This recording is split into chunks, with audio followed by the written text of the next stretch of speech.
Hello, I'm back. What's the crack? Um, I, I'm in the van again.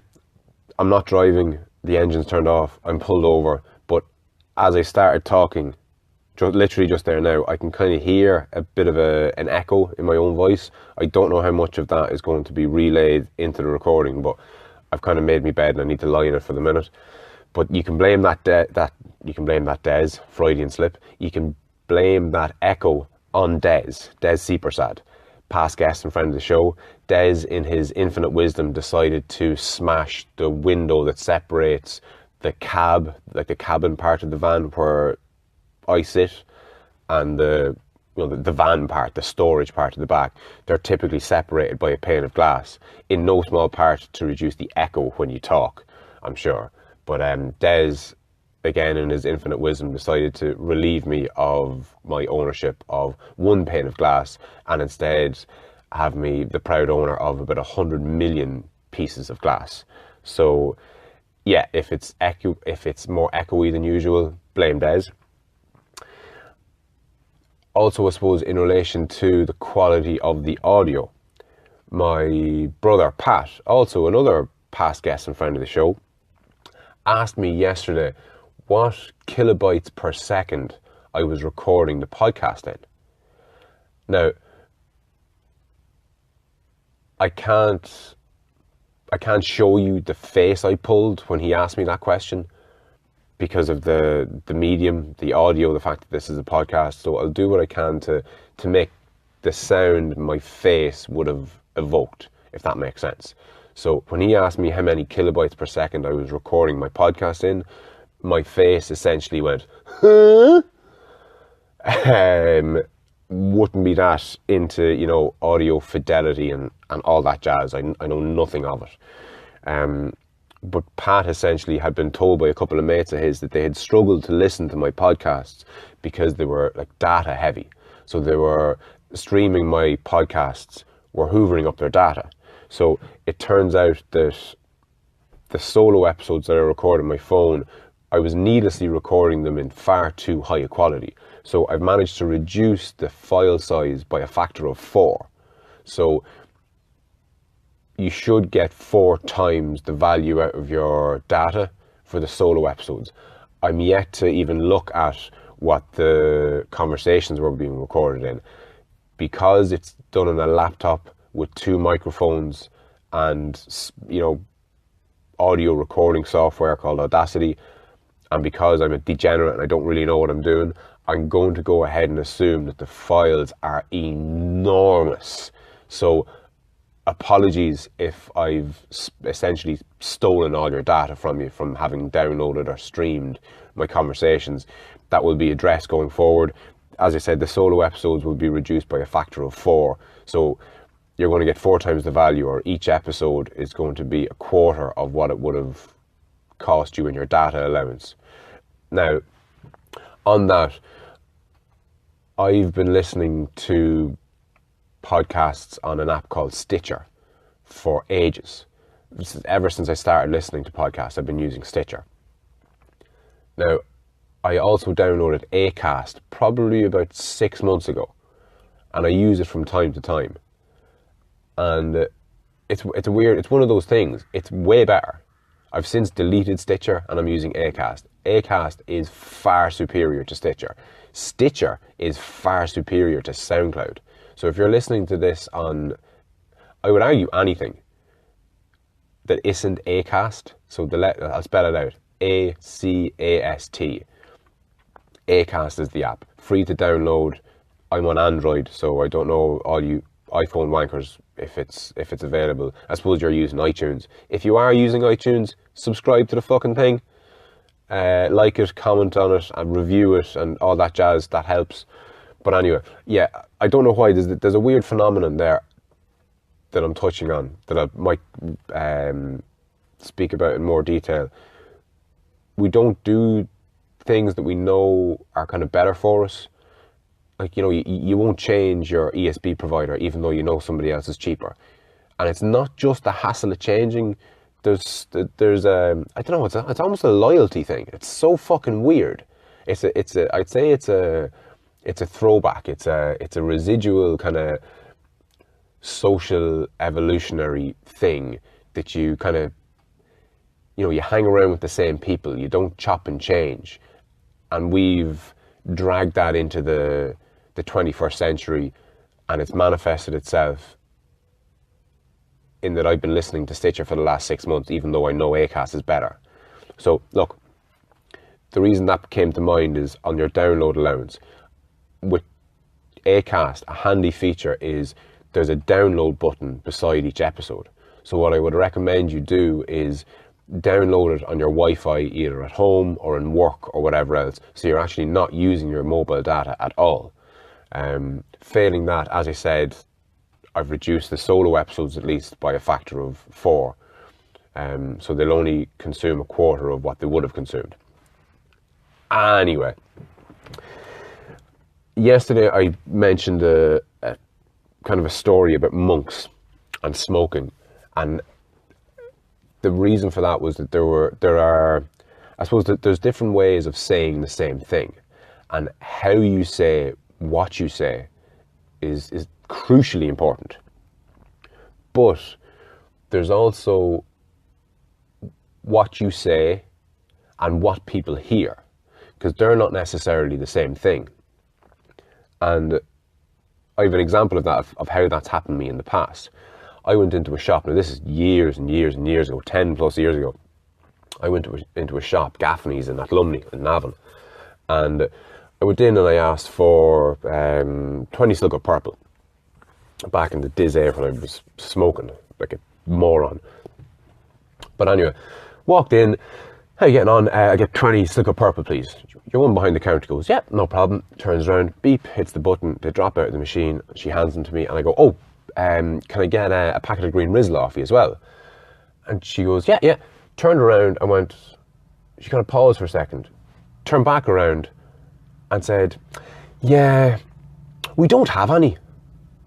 And I was like, well, okay, no worries, I'll just get the cigarettes, I'll get them somewhere else.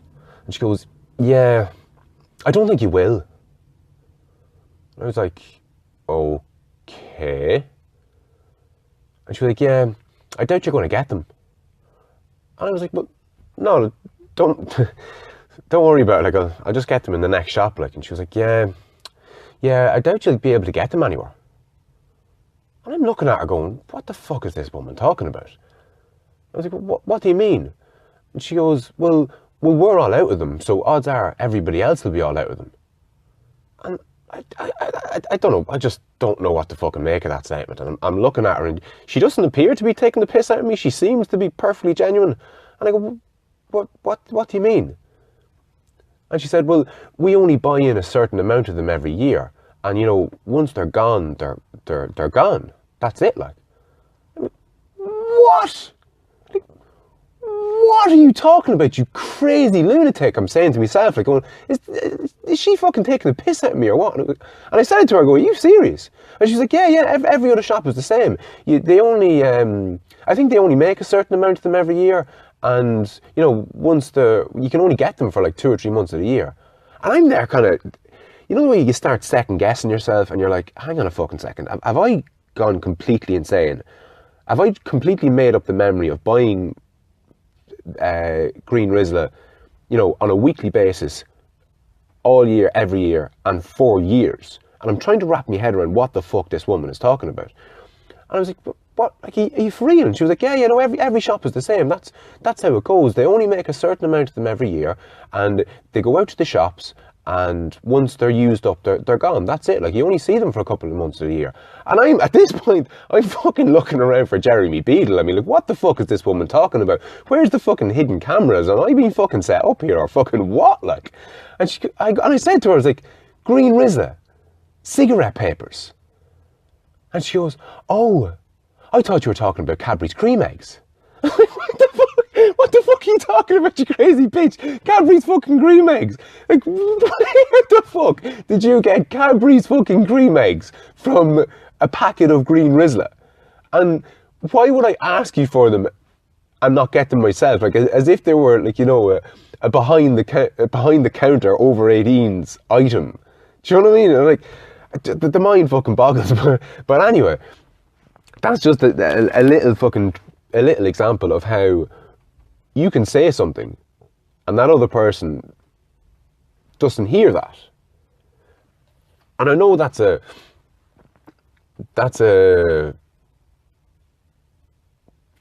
word escapes me. That's almost like an extreme example of somebody just, I don't know what the fuck was going through her brain, but there's elements of that in our kind of daily lives, and especially in our relationships with our partners and our parents and our kids and even in our friends. And I think you get away with a lot of that stuff with your friends. You say something, your friend says to themselves, "What the fuck is he on about?" But you just completely disregard it because, you know, you're not going to fall out with your friend over something that he says.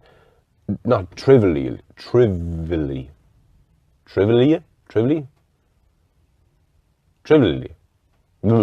Sorry. You're not going to fall out with them over it. And, you know, you might, not that you'd fall out with somebody, but you might form a very different opinion of somebody that you'd only met in passing if you had taken them up wrong on something that they had said. Because with someone that you know years, there's a lot of wriggle room there. There's a lot of room for error. There's a lot of, you know, you're not going to judge somebody you know for 10 years on what they said in the last 10 seconds. But if you've only met somebody, that 10 seconds accounts for 100% of your relationship with them. So you're absolutely going to judge that person on what it is that they say. And another example that I can give you is I've pitched for investment to venture capitalists. So I've done the whole boardroom thing, Dragon's Den-esque scenario, and I've pitched for investment basically. Now, I've never taken it. That's not to say that I was never successful in being offered it, but venture capitalists aren't your friends. Venture capitalists are good at one thing and one thing only, and that's squeezing money out of companies and out of founders especially. Now, they're not all bad, don't get me wrong, there's a place for them, but they're not like angel investors. They're not there to, you know, kind of give you a dig out and run the risk of losing a couple of grand. They're there to give you, you know, 100,000 plus, and they want it back in spades and fast and fuck you. But anyway, I remember pitching to a board of investors before, and I think it was a 10 or a 15-minute pitch in relation to the business that I currently run, Irish Microgreens. And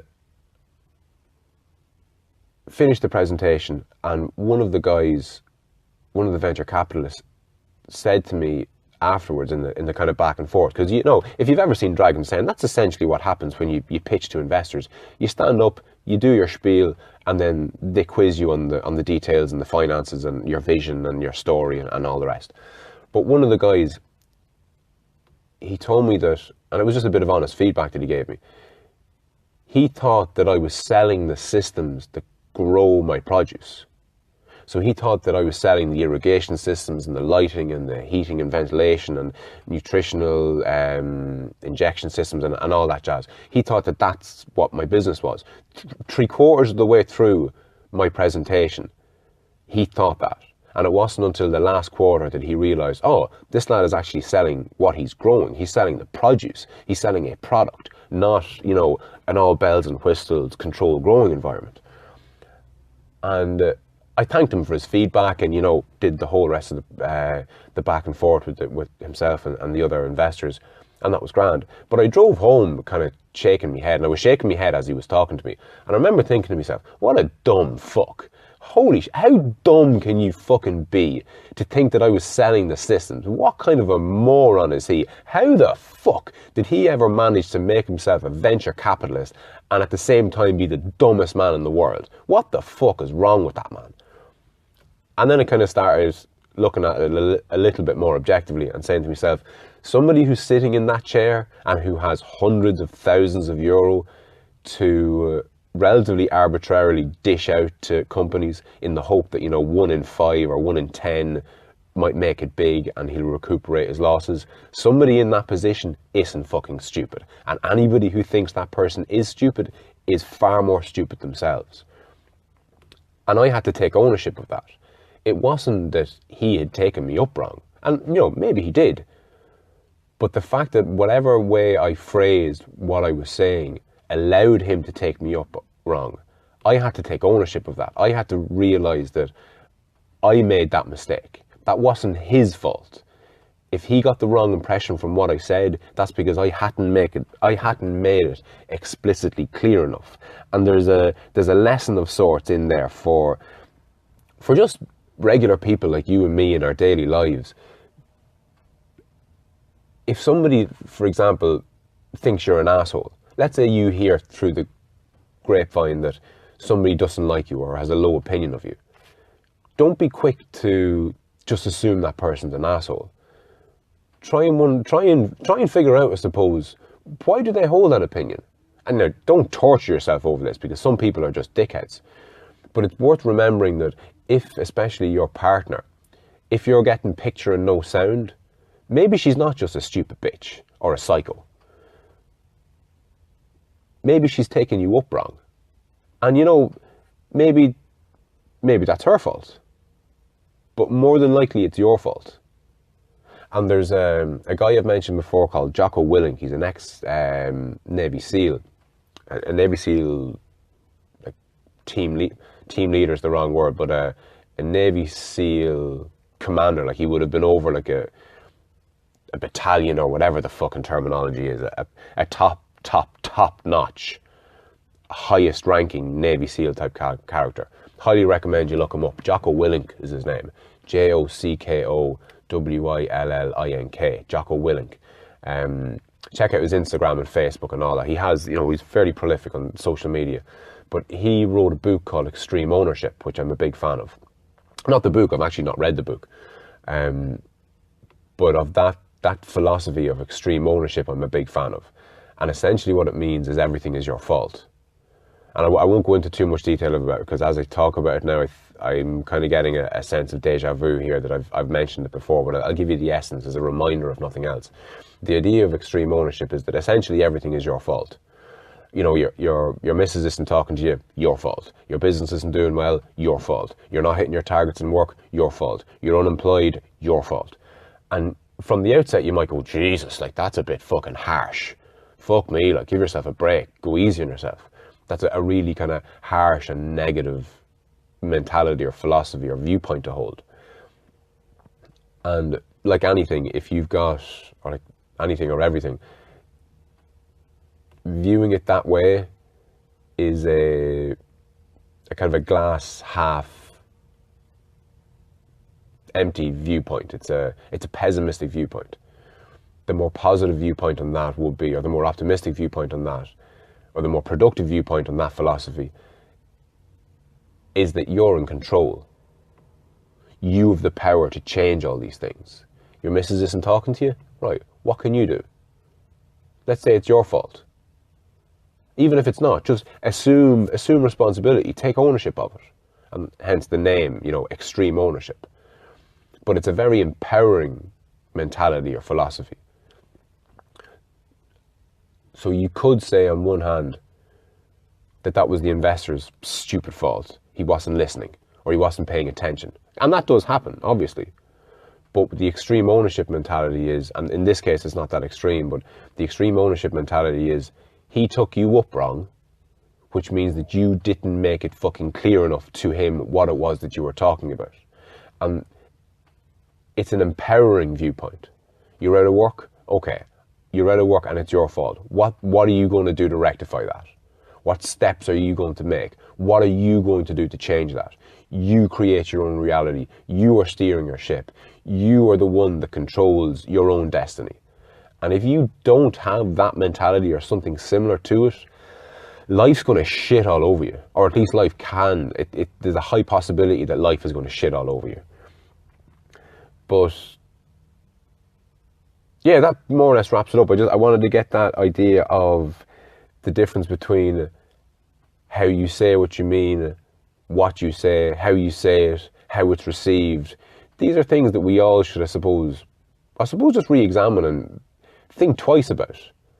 It's a real good food for thought thing. So maybe the next time somebody takes you up wrong, or maybe the next time herself is, giving you picture and no sound, or maybe your kid turns around and tells you that they don't love you, or you know, your mom eats the head off you, your dad tells you to fuck off, or your boss, you know, is giving you a hard time over something, maybe just objectively in your own head, in your own time, try and reevaluate it to see what possibly could you have done different. The idea being that these things are going to happen. There's going to be miscommunication in your life. That's guaranteed. And there's going to be times when you're out of work, and there's going to be times when, you know, she's not talking to you, or he's not talking to you, or maybe he's being a fucking crazy psycho. But there's real value in, I suppose, looking at yourself objectively and just taking the fucking time to try and ensure that you have the life that you want to have, or at least not have the life that you don't want to have. But on that somewhat philosophical note, any questions, comments or queries, I'm all ears. I'm offthelead@gmail.com will get me directly. The Patreon as always, and thank you again to the patrons, www.patreon.com/offthelead. If you've ever set up a Facebook account or ever bought anything online, it is literally that simple. You can donate €1 a month or a once-off donation. Everything and anything is appreciated, and I'll chat to you soon.